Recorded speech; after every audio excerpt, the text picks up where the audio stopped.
Yani ya gitene şey ne yapıyor yani?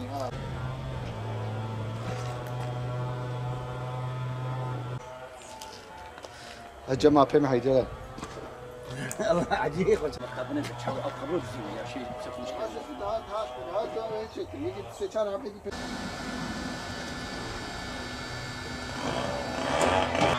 Ama ben diyorum ben şu an. Hadi biz cevabı.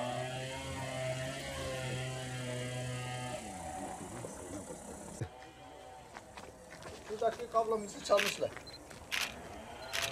Oraya giden kablo, şuraya giden kablonu çalmışlar. Kablolarımızın hepsini çalıyorlar. Kameraların olduğu yerde de kameraların hepsini yakıyorlar. Evleri bile yakıyorlar yani.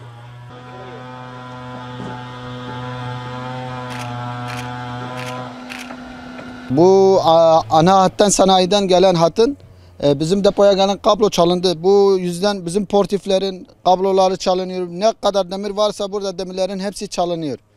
Yani bilmiyoruz artık ne yapacağımızı bilmiyoruz. Bekçimiz yani tuttuğumuz halde yetersiz kalıyor. O bir köşeye gidinceye kadar diğer köşeden giriyorlar. Yani biz burada çok mağdur oluyoruz. Hükümetten talebimiz bundan bir el atması lazım artık. Hırkızlara da ağır cezalar getirmesi lazım. Yani, caydırıcı politikalar gerektirmesi lazım artık. Bu olması lazım artık. Bilmiyoruz. Bir türlü önüne çekemiyoruz artık. Ondan sonra can güvenliğimiz yok artık burada. Yani devletten buna bir çözüm bulması lazım artık. Hırsızlardan şikayetçiyiz. Bizim 2 yıl içerisinde nerede bakasın 21 lira bir masrafımız oldu. Zararımız oldu. 2 seferdir bizim yüksek gerilim hattından bulunan makine çalıştığımız yüksek gerilim hattının kabloları, kesinlikle kabloları. Bunları satı alıp yakıp hurdacılığa veriyorlar. Bu konuyla ilgili Vali Bey geçen gün geldi şuraya bir denetim için geldi. Vali Bey'den de ricada bulunduk. Vali Bey buna bir çare bulunması lazım. Tek çarenin de hurdacılığın komplesinin kayıt altına alınması, iş yerine açma ruhsatı bir de vergiye bağlanması. Bu görevi de ancak zabıtalar mahalle gezer, kayıt altına alınır. Kimin yanına ne geldiği zaman zaten hırsızın malı mıdır değil mi de belli olur. Son çağrımız devletin bu konuya bir el atması, buraya ya özel güvenlik ekibi verilmesi veyahut da mobese kamerasının buraya takılması. Bunun için de CİMER'e yazı yazdım. Hem mobese kamerası için hem bekçi talebinde bulundum.